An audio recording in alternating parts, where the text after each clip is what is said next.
South Africa's universities are changing. For years, public universities were the main option for students, but private colleges are now growing fast. A new rule will soon let these private schools become official universities, giving more students a chance to study and shape the future for learning in the country. For more on this now, we speak to Dr. Deonita Damons, who's the director of Boston City Campus. Thank you so much for your time, Doc. So let's talk about this move and what it actually means for education in the country. I mean, this new policy allowing private colleges to gain official university status. How do you see this changing the higher education landscape in the country over the next few years or so? Good morning, Tolly, and thank you much for having me. The new institutional types policy represents an exciting and progressive moment for SA higher education landscape, one that speaks to how far we've come from democratizing access to quality learning and recognizing that excellence across all types of institutions and not just in terms of ownership. So I think the policy is progressive because it finally recognizes that the value and quality of higher education don't depend on whether an institution is public or private, but rather on its scope of offerings and its institutional capability. So we're really seeing a moving away from the hierarchy and exclusivity towards a more inclusive model where excellence can be found across the sector.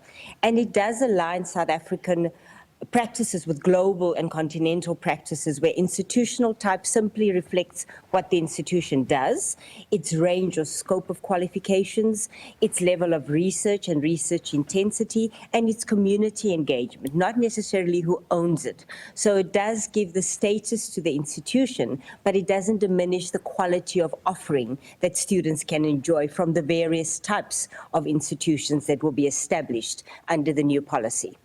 And here's the thing, you talk about the offerings as well as the quality of those offerings. Now, many students and parents are curious about the quality of education, particularly at private institutions, Doc, compared to the traditional public universities. Just how can private universities ensure they meet academic standards while expanding access?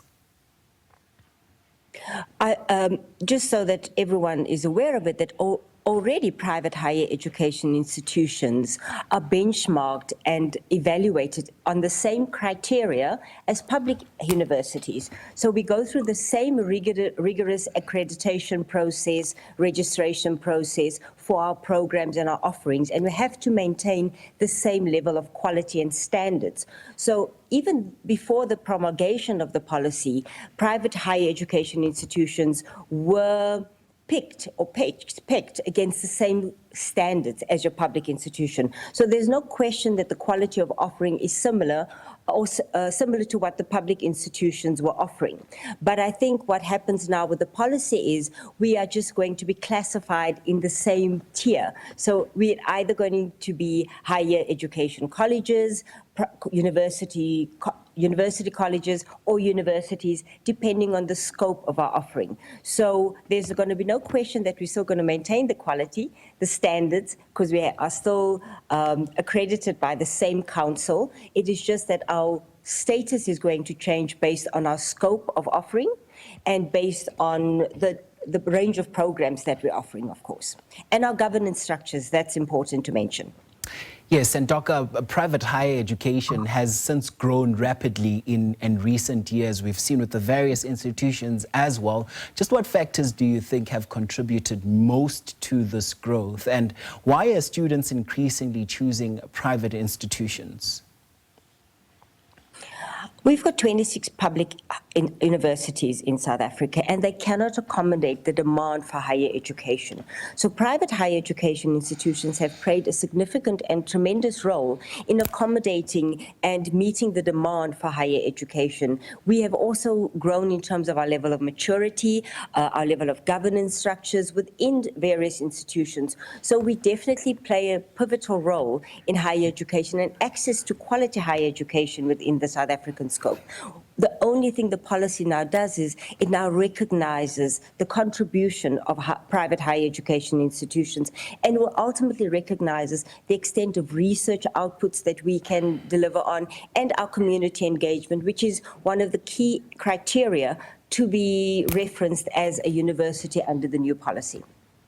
And some critics worry that the line between public and private universities may just get blurred, leading to competition for resources or students as well.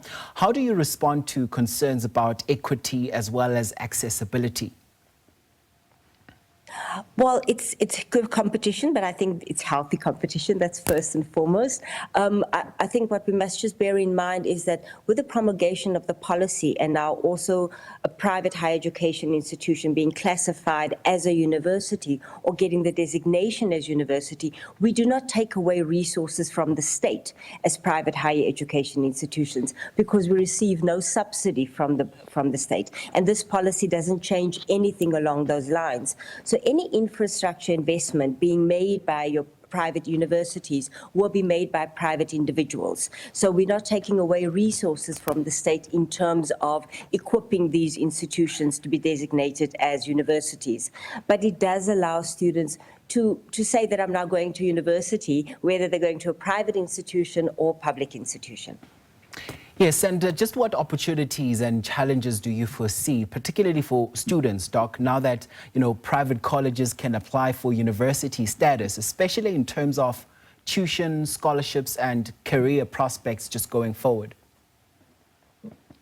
I think the one thing we must now start doing is creating an awareness or an education to the public and the students out there so that they can understand what these different or the three institutional types actually mean for an institution. That it doesn't diminish the quality, it doesn't diminish the accreditation of the institution, it's simply classifying the institution based on their scope and broad offering.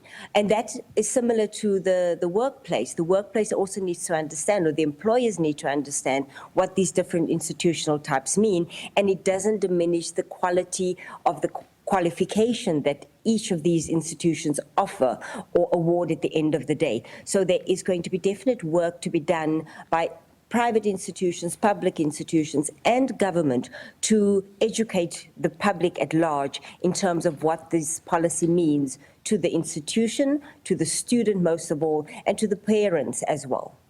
And I want us to look ahead now. Just how will the institution that you represent, as well as other private institutions, ensure that this expansion benefits students and supports innovation, as well as strengthens the country's overall education system? Because there's a need, and that is the need that, many people really want these structures to be fine-tuned for and fit for purpose.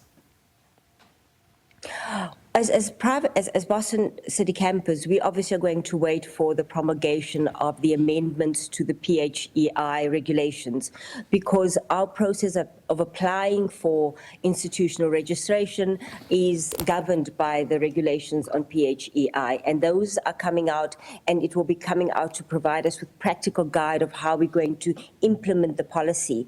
At the moment, as the policy was promulgated, all PHEIs as a base will be classified as higher education colleges.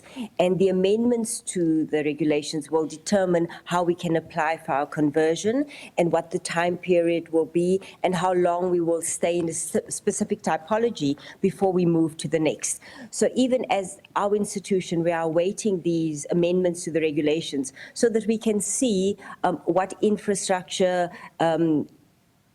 expenditure we need to outline so that we can meet a specific criteria depending on our scope of offering and depending on our strategy in terms of where we want to see ourselves within the future. Right, I must thank you so much for your time and insights on the program, Doc, and that is Dr. Deonita Damons, who is a director at Boston City Campus. Thanks so much for your time and insights on the program.